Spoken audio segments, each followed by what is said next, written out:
찰리 브라운입니다.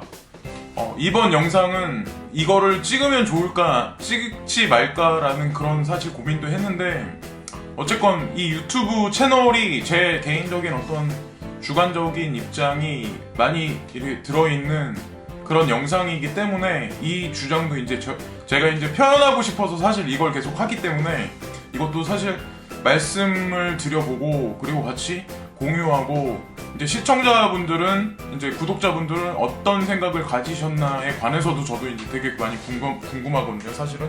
그래서 약세장이 엄청나게 지금 길어져가지고 거의 1년이 거의 다 됐잖아요. 그래서 적금 만기도 1년짜리가 있으면 이자 몇 푼 주고 하여튼 어떤 이득을 취하는데, 1년이 12개월이 다 지났음에도 불구하고 약세장은 더 가파라지고, 어떻게 보면 이번 연도, 그러니까 지금 18일날 미국의 금리 인상 시사가 어떻게 이제 결정이 나고 19일날 어떻게 되는데, 그때 뭔가 나왔다고 해도 저는 솔직히 제가 지금 바라보는 관점은 한 달 전하고 또 틀린데, 그랬다고 해서 뭔가 시장 자체가 이렇게 급격하게 급경사가 일어날 거라는 생각을 안 하거든요. 제가 지금 앞으로는 내년에 2019년부터는 지금 어떻게 변할 것 같은가에 관해서 제 개인적인 생각을 한번 말씀드려보려고 해요. 그래서 지난번에 아마 불장에 아마 계셨던 분들이 아마 지금 시청하시는 분들이 되게 많으실 거예요. 저 또한 거기 참여자이고, 근데 물론 뭐 그 전전에 들어오긴 했지만, 근데 그 당시에 작년에 이제 2달 만에 엄청나게 많이 상승을 했어요. 거의 한 2달 정도 된 것 같아요, 제 기억에는. 근데 엄청나게 상승을 했기 때문에 그 다음부터는 엄청난 하락을 가파르게 할 거다라고 예측하셨던 분들도 분명히 계세요.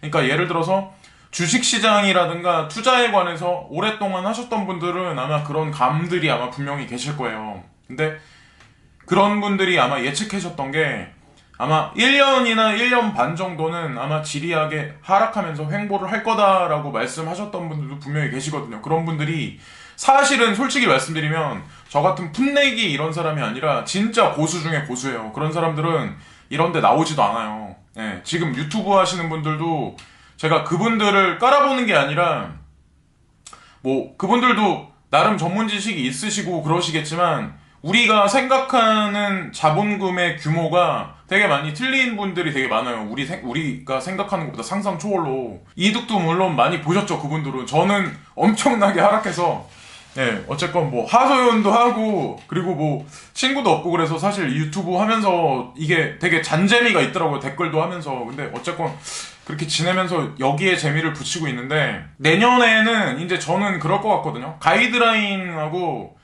어떤 뭐 암호화폐 관련 뭐 세제나 아니면 관련 법규나 국회에서 뭔가 어떤 가이드라인을 분명히 제시가 만약에 되고, 근데 그게 이번에 G20가 지난번에 있을 때는 최소한의 가이드라인이 나올 거고, 그리고 다음에 의장국이 일본에서 일본이 의장국이잖아요. 다음에 차기 G20가 이제 개최가 되는데도 일본이고 마찬가지로. 그래서 어쨌건 중요한 건 그때다면 이거보다는 더 어떤 가이드라인이 더 디테일하게 나올 확률이 높고, 그거에 따라서 예를 들어서 우리나라도 지금 카풀이 이렇게 저렇게 진행되기 되게 꺼려하는 게 있잖아요. 왜냐면 바라보는 시각들이 되게 있기 때문에. 근데 예를 들어서 그거 하나만 말씀드렸지만, 그거 말고도 여러 개가 아마 있을 거예요. 금융 관련해서 금융 관련 어플이 하나 둘씩 더 스마트하게 홍채 인증이라든가 여러 가지 그런 뭐 IT 관련해서, 아니면 뭐 인공지능 관련해서 그런 봇들이 만약에 어플에 이식이 되고, 그게 자산관리 서비스를 사람이 멘트해주는 것보다 더 효율적으로 한다면 결국에는 창구에 있는 은행 직원도 필요가 없다는 거죠. 그렇게 많이 멀지 않은 시간 내에. 근데 그게 금융권, 뭐 회계사, 거기다가 뭐 법 같은 것도 사실 딱 정해져 있는 거잖아요. 무슨 죄를 지면 무슨 죄, 형량 얼마, 사실 그런 거. 그리고 의사도 마찬가지로 이 사람이 뭐 심박수가 어떻고, 지금 심장 상태가 어떻고, 산소량이 어떻고, 그리고 뭐 여러 가지 것들 있잖아요. 그분들만의 체크하는 그런 것들. 그러면 그런 거에 따라서 어떻게 뭔가 뭐를 처리해야 되겠다. 뭔가 주사제를 뭘 놔야 되겠다. 그리고 뭐 약물 처리는 어떻게 하고 그 다음에 어떻게 처리해야 되겠다. 이런 거는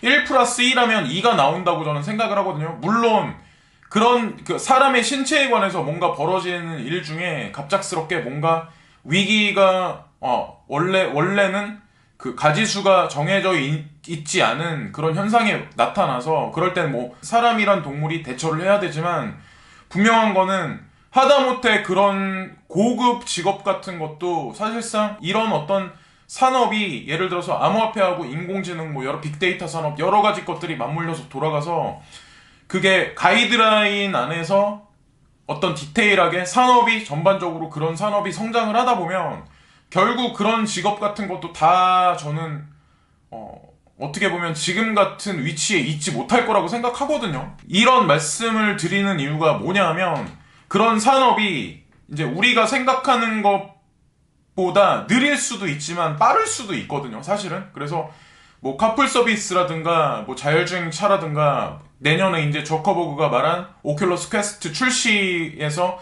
VR의 혁명이 아마 분명히 전 세계적으로 아마 올 거라고 생각해요. 그 가격이 사실상 와이어리스를 사용하면서 VR로 게임까지 할 수 있으면서 성능이 좀 좋다고 저는 이제 보고 있는데 그게 SNS하고 연결이 되고 이커머스하고 잠정적으로는 연결이 된다면 결국엔 그것 또한 어떤 과도기가 아니라 그때서부터는 엄청난 속도로 빠르게 확장될 거라고 저는 생각을 하거든요. 우리가 지금 암호화폐가 이제 암호화폐 거래소하고 그런 어떤 VR 플랫폼하고 연결이 돼서 그 안에서 뭐 이커머스 그거를 그 안에서 뭐 동전으로 코인으로 뭐 지급을 하든 예전에 이제 그 스티븐 스필버그 그 감독님의 무슨 레디 플레이 원인가 그 영화 같이 그런 일이 현실적으로 일어난다는 거죠. 근데 제가 이 영상을 지금 주된 내용으로 핵심으로 들어가면 뭐냐면 그런 산업과 암호화폐 시세는 이렇게 같이 갈 것 같아요. 제가 이제 지금 느끼는 건 뭐냐면 예전에 불장에서는 어떻게 보면 세력이란 사람들이 개미들을 홀려가지고 한번 털어먹고 이제 본인들 어느 정도 판세를 이렇게 키워놨다면 거기서 개인들을 지금 타다닥 털어내고 있는 상황이잖아요. 거기에 잔챙이 세력들도 타다닥 털어내고 있는 상황이고 근데 중요한 건 지금 BCH도 마찬가지고 오미세고도 마찬가지고 비트코인, 이더리움, 뭐 예를 들어서 이오스, 뭐 리플 시총의 상위권에 있는 것 같은 경우도 지금 개미들을 엄청나게 털리고 있고 누군가는 밑에서 계속 매집을 하고 있는 거예요. 사실은 이런 말씀 드리는 거는 그 사람들이 내년에 다가오는 장세 그러니까 예를 들어서 1월달이 악재장으로 갈 수도 있어요. 제가 지금 딱 느끼는 거는 이러다가 이렇게 되면은 1월달, 2월달에는 좀 힘들어질 수도 있겠다는 느낌은 사실 받거든요. 그러니까 모든 사람들, 저 같은 개인 투자자 그리고 이 시청하시는 분들 모든 분들이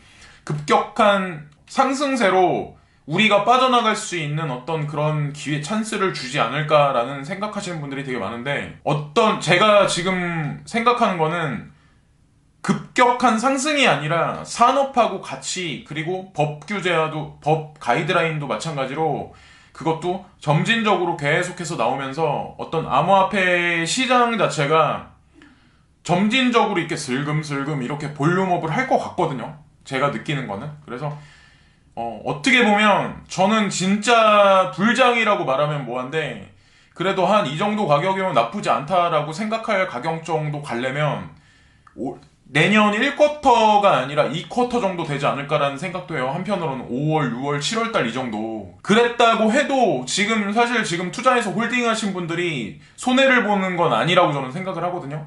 그러니까 예를 들어서 예전에 이제 급격하게 상승했다 급격하게 하락했다면 이제 지금서부터는 어느 정도 바닥을 다지고 리셋을 한번 싹 정리를 한 다음에 그 다음에 이제 상승 횡보 살짝 하락 상승 횡보 살짝 하락 뭐 이런 식의 패턴으로 그래프는 사실 이렇게 상승 곡선을 그릴 텐데 다가오는 장에서는 이렇게 급격한 하락은 없을 거라는 거죠. 저는 그런 생각을 하거든요. 그래서 ETF가 등장하면 그게 암호화폐 전반적으로 시세를 다시 끌어내릴 거라고 말씀하시는 분들도 있지만 저는 ETF는 틀릴 거라고 생각을 해요. 그러면서 ETF로 볼륨을 전체적으로 레버리지를 주고 선물 시장으로 약간의 어떤 그런 걸로 그 세력들은 다시 장난을 치겠죠. 근데 어떻게 보면은 ETF 상장을 통해서 전 세계에 공식화하는 어떤 암호화폐 생태계에 관해서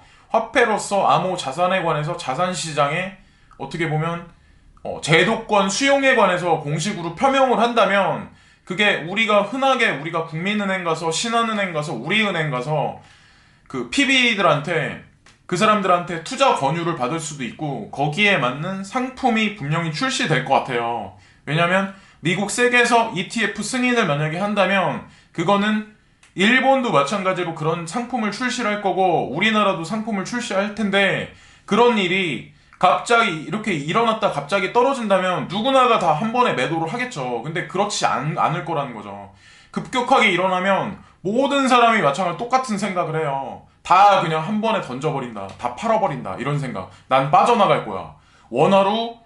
원화로 탈바꿈해서 원화로 집을 살 거야. 원화로 무슨 2억짜리, 3억짜리 차를 살 거야. 4억짜리 차를 살 거야. 이런 생각 하시는 분들 되게 많잖아요. 근데 제가 생각했을 때 이 암호화폐 생태계를 이 사람들이 만들고 지금 이렇게 천천히 그려나가는 게 저는 그런 생각하거든요. 전 세계에 있는 모든 통화들 있죠. 달러를 비롯해서 예를 들어서 IMF 5대 바스켓 안에 있는 통화들 있죠. 그 통화들 말고도 잔챙이 나라 통용되는 여러 가지 자국의 피아트머니라고 그러죠. 우리 그냥 물리적인 지폐나 동전, 코인 같은 것도 캐시리스 소사이어티를 글로벌하게 전 세계적으로 지금 그런 식으로 아마 빨아들일 확률이 되게 높아요. 그래서 아마 삭제시킬 확률이 되게 높아요.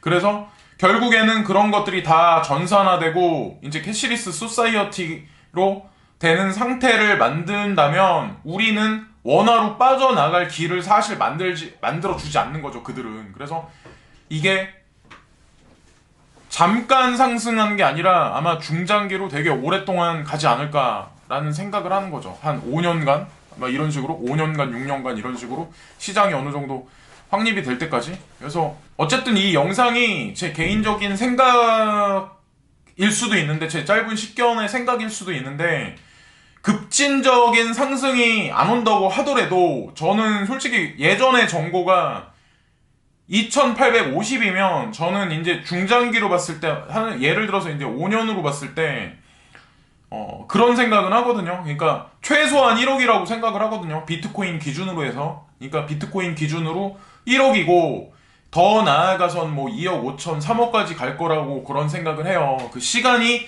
근데 그만큼 걸리겠죠. 이렇게 가는데. 근데 거기다가 비트코인 ETF, 그 다음에 이제 준비를 기다리고 있는 사실 이더리움 ETF도 콘스탄티노플이 이제 어떻게 돼서 시장의 반향을 일으키고 그 다음에 향후 세계에서도 분명히 비트코인 ETF가 들어가면 차후에 아마 이더리움 ETF 어쩌고저쩌고 하면서 또 한 번 알트 시장을 한번 흔들어 놓을 거예요.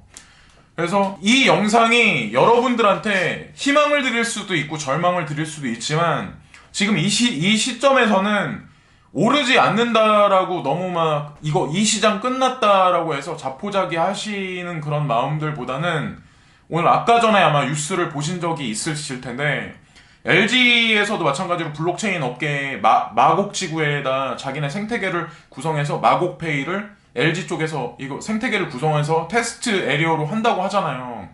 자, 그럼 삼성에서도 마찬가지로 이더리움을 분명히 10,000원대에 분명히 매입을 했었어요. 되게 많은 양을. LG도 지금 이런 식으로 오피셜하게 뉴스가 나왔다는 얘기는 이미 이들도 뭔가 예전서부터 작업을 했단 얘기거든요. 지금 시작한다는 얘기가 아니라. 그렇게 바라보면 우리가 지금 엄청나게 하락하고 맨날 빨간불만 들어오고 녹색불은 안 들어오는데 그랬다고 해서 자포자기하거나 이럴 때는 아니라고 생각을 해요. 뉴스를 계속해서 훑어보시고 하시면 아마 아실 거예요. 그래서 천천히 가더라도 어떻게 보면 개인 투자자들한테는 빠져나갈 틈도 있고 여유가 있을 때 분할 매수할 수 있는 어떤 그런 기회도 되고 그런 생태계로 이렇게 나아가면서 일반 지금 이 시장에 안 들어온 일반 투자자들 있잖아요. 다른 분들 이제 이 시장을 사기 집단이라고 보는 분들 있잖아요. 그분들도 이쪽에 투자를 좀 많이 늘리지 않을까. 금 투자했던 사람, 뭐 예를 들어 정기 적금만 들던 사람, 아니면 주식 시장에 있던 사람. 그래서 주식 시장은 저는 솔직히 예전에도 그런 말씀 드렸지만 내년에 되게 안 좋을 거라고 생각을 하거든요. 내년만 안 좋은 게 아니라 차후에 되게 많이 안 좋을 거라고 그런 생각을 되게 많이 해요. 그래서 돈이 갈 데가 없으면 결국엔 이 시장으로 점진적으로 슬금슬금 스폰지가 물을 빨아당기듯이 갑자기 이렇게 그게 아니라 싹 빨아들이지 않을까라는 생각을 하는 거죠. 그래서 정보를 잘 취합을 하시고 이런저런 분들의 유튜브를 많이 보시고 뭐 톡방도 많이 보시고 그리고 내가 하루의 공부량이 예를 들어서 뭐 이런저런 잡단 유튜브부터 이런저런 것까지 다 섭렵을 하셔가지고 나의 객관적인 기준에 의해서 이 사람이 말하는 거는 좀 어느 정도 그래도 신빙성이 있겠다. 이 사람은 좀 말하는 게 신빙성 뭐 좀 말이 안 되는 것 같다. 너무 막 이렇게 퍼즐 맞힐 때 이 퍼즐 맞췄다가 판을 엎고 또 이 퍼즐 끼워 맞추고 이런 것 같다. 그런 거에 관해서 판단을 내리실 수 있는 어떤 영양가 있는 그런 마인드는 저도 줄 수 없는 거고 그 누구도 줄 수 없다고 생각을 하거든요. 그래서 자신만이 챙길 수 있는 거기 때문에 지금은 사실 막 자포자기해서 막 골방에 처박혀가지고 막 그러기보다 조금 그런 뉴스에 더 집착을 많이 하시고 코인에 관해서 추종을 많이 하시고 그럴 때가 아닐까. 그래서 너무 천천히 오른다고 그래서 마지막으로 이제 천천히 오른다고 그래서 이거 이러다 끝나는 거 아니야 라기보다 그게 오히려 저는 더 좋을 수도 있다는 거죠. 그래서 뭐 이거 지금 이런데 이거 어떻게 1억가 어떻게 2억가 3억가 이렇게 말씀하시는 분이 있지만 저는 중장기로 좀 약간 길게 보면 3억 이상도 갈 거라고 생각을 하거든요. 그렇게 따지면 시총 안에 있는 어떤 지금 예를 들어서 1억을 놓고 300만 원가 있는 코인, 100만 원가 있는 코인 있잖아요. 예를 들어 100분의 그러니까 10분의 1 아니면은 100분의 1 떨어져 있는 코인들 있죠. 1억 넣는데 100만 원 됐으니까 100분의 1이네요. 그런 것도 어떻게 보면 이거 괜찮네. 나중에 이렇게 한번 지금의 고통되는 시간 그리고 고통되는 터널을 지나오면 그런 날이 올 거라는 거죠. 저는 근데 제가 내피셜이라고 생각 안 해요. 왜냐면 이런 뉴스를 항상 제가 말씀을 드리고 저도 제가 이런 경제 뉴스 보고 한 게 제가 20대 초부터 사실은 되게 많이 관심이 많았어요. 지금 이제 40대잖아요. 근데 그 시간이 제가 헛하게 보냈다고 해도 그래도 다른 분들보다는 그래도 이런 뉴스를 잡다하게 계속해서 그래도 꾸준하게 되게 많이 봤거든요. 관심도 많이 보고. 그래서 그래도 어느 정도는 맞지 않을까. 다 맞추진 못해도. 그래서 어쨌든 끝까지 희망을 가지시라는 거죠. 구독과 좋아요를 부탁드리고요. 오늘도 즐거운 하루 되세요. 감사합니다.